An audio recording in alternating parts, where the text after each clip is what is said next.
Okay, okay, you read out. Okay, thank you.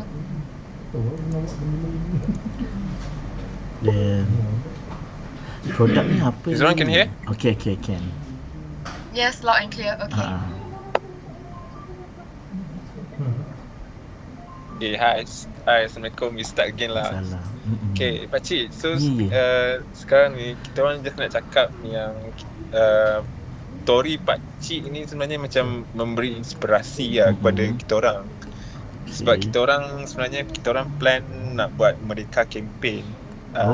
Sebab Maxis kan as a internet provider punya company, we always champion people who's using internet to do unconventional things, like benda-benda yang out of normal lah. Macam Pakcik kan, umur dah berapa tapi main Mobile Legends lagi kan, for example lah kan. Yeah, so kita orang just nak dig a bit detail, I think more in depth lagi lah pasal life Pakcik lah. So macam mana Pakcik was inspired to masuk Mobile Legends and then start streaming. Maybe Pakcik boleh start daripada beginning lah. Macam mana Pakcik boleh tiba-tiba berminat untuk stream. Actually Izul actually kan pakcik ni ada satu stigma tak suka, very orang cakap apa, ada underrated, underestimate people, student pakcik lah. Actually pakcik mengajar dekat Mara College. And then pakcik ada rasa macam marah tau bila tengok orang main handphone, main game. Pakcik rasa it's a wasting time kan, kenapa kena main game kan, kenapa tak belajar. And then bila PKP, pakcik tengok ada satu gamers tu nama dia Solos, and then pakcik rasa dia boleh beli kereta pakai slipper kan. Pakcik rasa macam why not kita tengok apa background dia dan sebagainya. So Solos pun ada background yang bagus dalam education dia UiTM tak silap pakcik and so on. So bila pakcik start tu, pakcik kata wah, ini mainstream ni boleh generate income. So started dengan itulah. Bila pakcik duduk rumah, pakcik pun ada business, buat business Tupperware. So pakcik everyday buat live kan, tapi tak tahu buat live streaming. Tapi at one point bila my Mara lah ada open untuk competition, innovation competition. So pakcik rasa macam why not pakcik join. So pakcik buatlah competition tu, macam dia macam thesis, macam satu kajian macam mana nak generate income through the platform internet ni lah. So so pakcik masuk pertandingan tu and menang pertandingan tu. Pakcik punya tajuk dia adalah macam mana live streaming gaming boleh menjana pendapatan. So so pakcik buat betul-betul. My first streaming memang tak ada sangat apa-apa sebab kita tak set up, tak tahu. So I learn from YouTube. Tak ada orang ajar tau. Kita belajar dari YouTube semua. Tapi bila dah satu kali, dua kali, baru ada pro player macam nama dia Imran Rosli atau panggil Voke.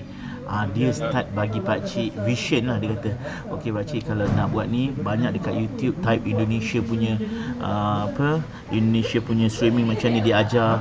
Dan dekat overseas lah ada, Malaysia tak ada lagi yang ajar. So pakcik belajar tu rasa seminggu juga lah belajar macam ni nak buat OBS, nak buat 4K utility streaming setup lah. So bila pakcik start dengan laptop yang biasa, dia tak berapa bagus, pakcik kata why not kita invest beli PC.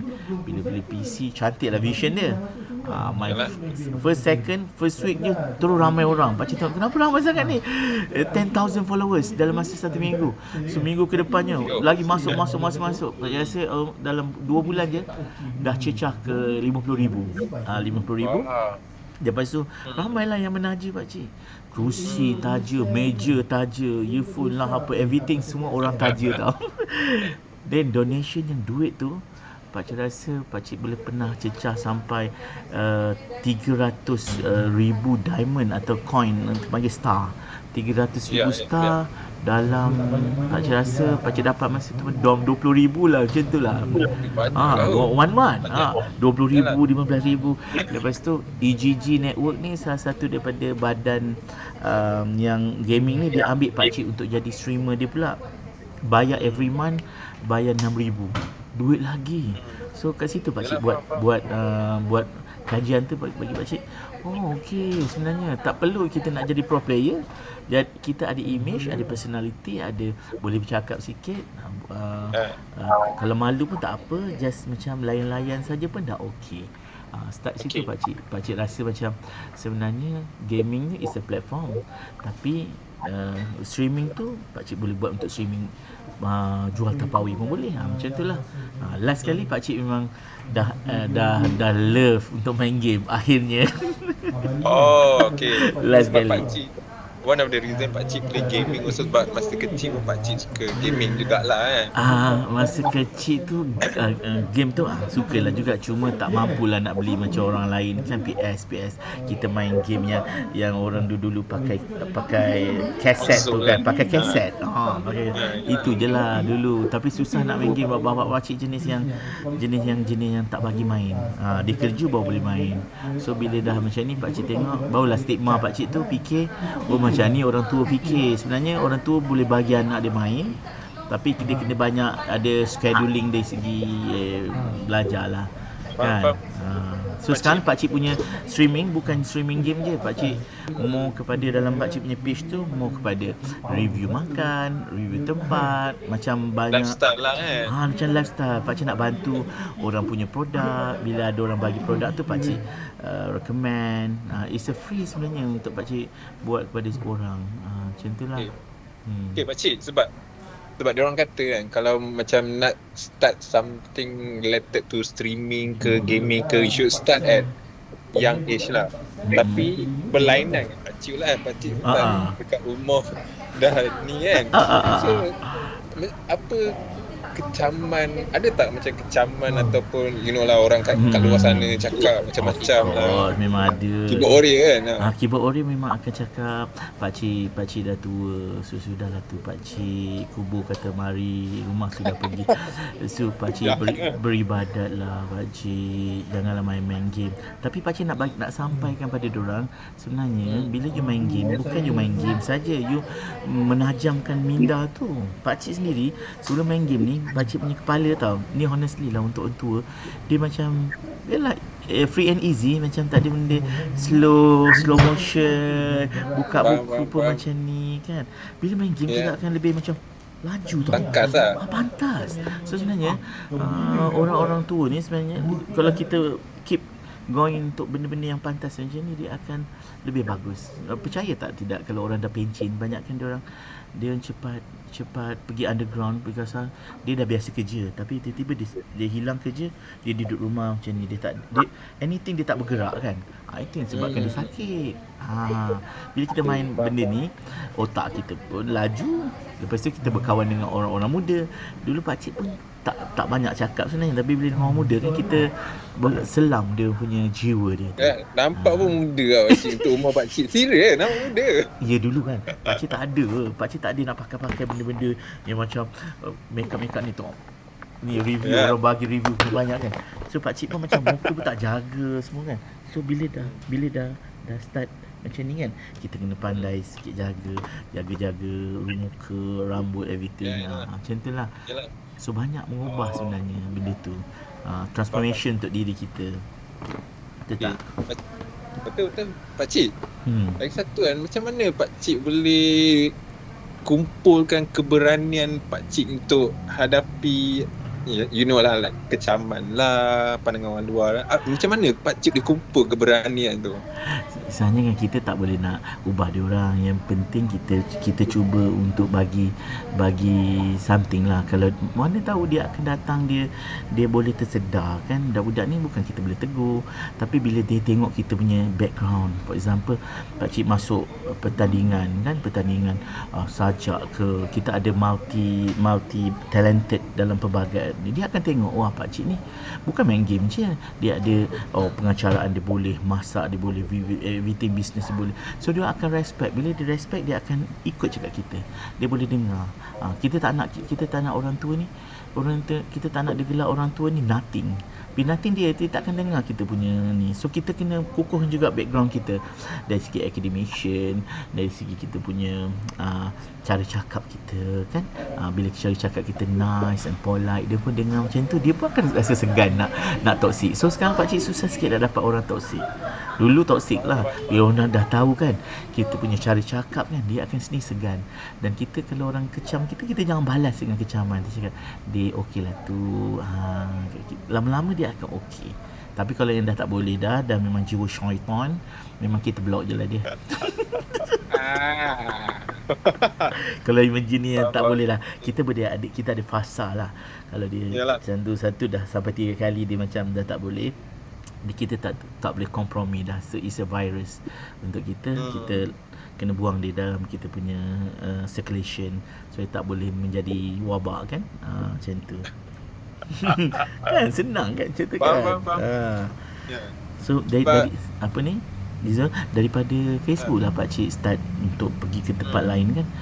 Pergi ke YouTube, pergi ke TikTok, pergi ke media sosial lain. So pakcik dah ada step tu, pakcik cuba untuk semua tempat, menjadilah pakcik kata. So it's about the branding juga sebenarnya. Branding mungkin branding nama pakcik tu dah dikenali mana-mana tempat, so senang pakcik nak bawa diri kan. So bila pakcik buat TikTok tu, banyaklah TikTok yang pakcik buat. Pakcik pengacara, pakcik pantun, pakcik nujum, pakcik everything, pakcik semualah. Senang lah macam tu. So sekarang pakcik dah ada, taklah yakin boleh, tapi mungkin agak dikenali sebab orang tua main kan. The latest ni pakcik dah di-invite untuk masuk tournament yang besar dalam Mobile Legend. So walaupun tak pro, tapi diorang panggil juga untuk masuk. So itu salah satu daripada dimension yang lain lah. Diorang bagi orang orang actually orang tua lah untuk main. So kat situ pakcik nak sampaikan everything. Contohnya macam kita punya warisan. So masa kita live streaming, pakailah baju Melayu, pakai tengkolok. Kita boleh sampaikan indirectly. Indirectly kepada diorang. So kalau saya cakap sekarang kan, buat masa sekarang kan, apa yang kalau pakcik boleh share kan, apa satu perjuangan yang pakcik perjuangkan sekarang lah. Saya faham lah streaming, cari makan semua, tapi macam pakcik cakap, pakcik nak ubah stigma. Stigma supaya sebenarnya parents ataupun orang tua memberi peluang pada anak-anak tu untuk bermain benda-benda e-sport ni sebenarnya. Bukan untuk diorang punya keseronokan, tapi ketajaman minda dari segi psikologinya. Berbeza tau dengan orang yang main kat luar dengan e-sport. Ada sometimes orang-orang yang anxiety ke apa, dia cuba ada kawan, dia kena ada introvert ni, dia boleh jadi dalam tu. So kita sebenarnya buat satu collection orang-orang yang tak ada kawan dekat dalam dunia gaming ni, dia boleh jadi kawan. So perjuangan pakcik ni sebenarnya perjuangan untuk tukar stigma orang-orang parents, orang lama, supaya tak menganggap gaming ni buang masa atau budak-budak yang tak ada masa depan. Sebenarnya benda ni ada masa depan dari segi dia punya kebijakan dia. Kalau kita tengok pun orang yang main game pun bijak juga, ada memang bijak juga. Dia punya kepala boleh bertembak, boleh strategi, semua is a learning process sebenarnya kan. Betul, dia sebab berbeza zaman lah. Zaman dulu tak ada kafe hipster semua kan. So sekarang ni ada kafe hipster tu tempat punca cari makan. So sekarang internet tempat punca cari rezeki semua kan. Betul. And then dia belajar communication skills, benda lain, penyelesaian masalah kan. Dia punya lifelong learning tu banyak dia belajar dalam main game ni sebenarnya. Bertukar pendapat, dia tu berbeza dengan orang yang tak ada main kan. Kita tengok dia agak sempit tau pakcik. Ada juga orang yang tak nak main game ni. Pakcik tengok cara perbualan diorang tak nampak up to date kepada dunia ni, sebab diorang tak ada kawan, diorang tertutup macam tu. Sekarang kita kena macam tu lah, supaya budak-budak mana tahu ada mata pelajaran e-sport akan datang kan. Benda tu lebih bagus. Dulu kita tangan menulis je, sekarang tangan dengan minda tu laju kepantasan. Dekat China pun ada college e-sport dah kan sekarang e-sport, kan. betul. Kelajuan minda tu sebenarnya kalau kita main Mobile Legend tu, laju tak laju kita berfikir, kita tak ada rongga untuk blur macam tu. Dia mengelakkan Ya. blur kan. Kalau blur sikit habis. Faham. uh, You guys, Ya. Pakcik, ha. Kevin ni kan faham Pakcik tadi kata nak encourage orang-orang muda berani pergi try e-sport lah kan. Tapi ada tak Pakcik rasa nak encourage orang-orang umur Pakcik bukan saja try e-sport lah, apa benda dengan teknologi yang boleh orang kata memajukan hidup kan. Ada tak Pakcik rasa nak encourage orang-orang age you, Pakcik kan inspire dia orang? Pakcik yang latest ni, pakcik dah buat satu WhatsApp group untuk orang tua, 30 and 40 and above lah yang masuk. Memang ramai actually. Middle age lah. Terkejut juga kan, lebih 100 dalam tu yang semua orang 40-an, tapi diorang shy, diorang malu dengan keadaan diorang rasa macam alamak, nanti diorang takut kena toxic dengan orang muda kan. So bila ada community tu, pakcik rasa kita akan boleh bergerak. So memang sebenarnya bila dah ada orang-orang tua ni, dah ramai yang main game semua, so orang muda akan lebih dekat dengan orang tua. So diorang dalam family pun diorang boleh akrab. Dia tak ada macam satu barrier. Oh, budak main game, orang tua pergi mana-mana yang benda yang tak minat baca buku ke library ke kan. So sebenarnya benda tu yang kita kena buat. So kita kena start dengan program-program yang berkaitan dengan pendedahan kepada orang-orang tua dulu sebenarnya. Bagi diorang seronok main game sikit, yang game-game simple, baru kita boleh tarik orang muda. Sekarang orang muda menunggu masa orang tua untuk accept mereka je sebenarnya. Tapi tak ramai kan yang nak buat. Ya tu pakcik seorang je sekarang ni. Je seorang je kan. So dalam pada kita main game tu, kita selit banyak benda sebenarnya boleh sebenarnya. Motivation kan, motivation tu one of the benda yang pakcik selalu selit lah kan. Every week mesti ada mutiara kata kita kena sebut. Then bila kita main ML tu, kita cuba menasihati orang supaya macam mana nak handle emotional punya ni. Kan budak-budak muda kan, kalau kena toxic dalam game tu, dia akan balas balik kan. Tapi macam kita nak encourage dia orang macam jangan balas, macam ni, balas macam ni dan sebagainya. So sebenarnya benda tu yang pakcik perjuangkan lah, supaya ramai orang ada nilai murni kan, moral kan. SPM kan antara top 5 yang paling ramai gagal dekat Malaysia tahun lepas. Pakcik tengok statistik. Statistik dia maths itu yang top 5. Dia so moral is one of top 5 yang gagal, ramai gagal. That's mean mungkin moral pun tak berapa. Actually pendidikan Islam pun top 10. Pakcik tengok top 10. Bayangkan dia dalam pendidikan Islam dengan moral kan lebih kurang. Banyak nilai murni itu diorang tak nak belajar tentang toleransi lah, apa benda tu. So benda tu lah sebenarnya kan yang kita kena ajar diorang macam mana untuk bercakap. Ada masa kita boleh ada masa benda kita boleh mencarut mungkin, tapi tak adalah kita mencarut tu immediately kita kena suruh diorang stop mencarut. Tak adalah, mungkin reduce kan. Budak-budak kan selalu sebut anjir ke apa benda tak elok kan. So kita reducekan lah. Diorang nak tahu kenapa tak boleh sebut anjir. Dia mesti ada sebab musabab dia. Dia kena ada substitute. Okey, kalau tak sebut anjir, kita sebutlah benda lain, benda yang lain kan. Tapi okey lah dia sebut anjir daripada sebut babi ke apa ke kan, itu lagi tak elok kan. Tapi kebanyakan budak-budak yang main game ni, budak-budak yang bukannya yang tak bagus sebenarnya. Diorang boleh pergi jauh sebenarnya dalam buat apa saja. Banyak Content. potensi lah diorang ni. Yes. So streaming ni pun berkaitan dengan content creator. So content creator pun sekarang pun dah jadi satu kerjaya, content creator dekat YouTube kat sebagainya kan. Affiliate, benda-benda macam tu.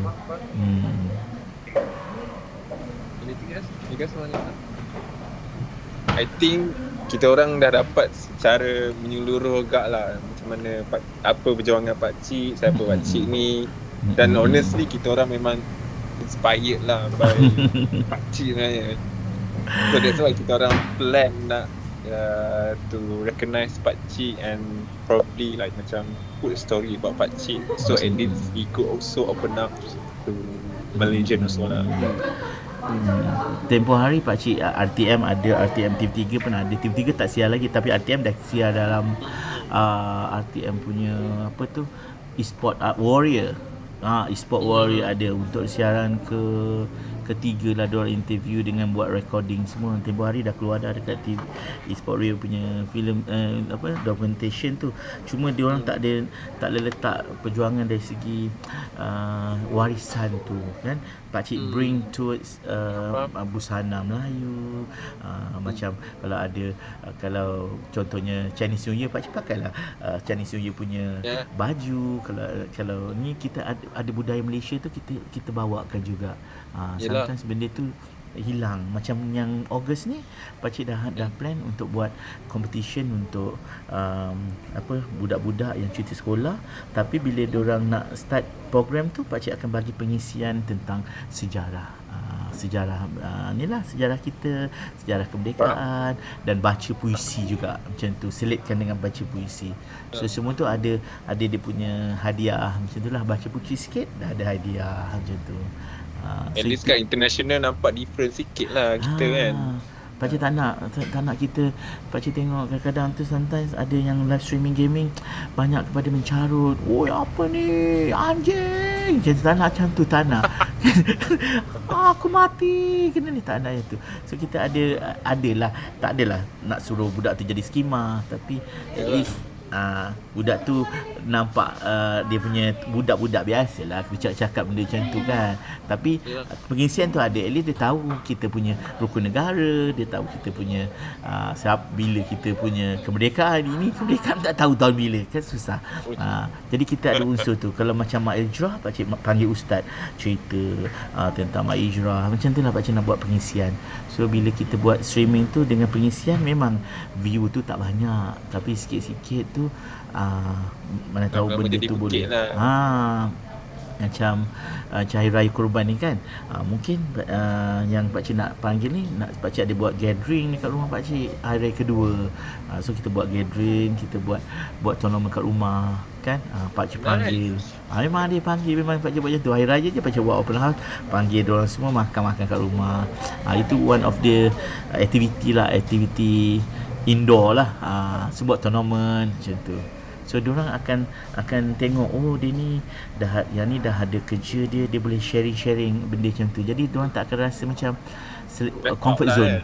Tak ada rasa comfort zone, tak nak kerja, takut mak ayah ada bagi makan. Pasal diorang ada rasa macam tak secure tentang kehidupan diorang. Diorang kena cari business, cari opportunity. Macam itulah kan. Faham? Yep. Kan. Nice. Nanti pakcik bagi link untuk Keyboard Warrior tu, nak you all tengok yang RTM buat. Kan? Boleh kan. Nanti pakcik bagi.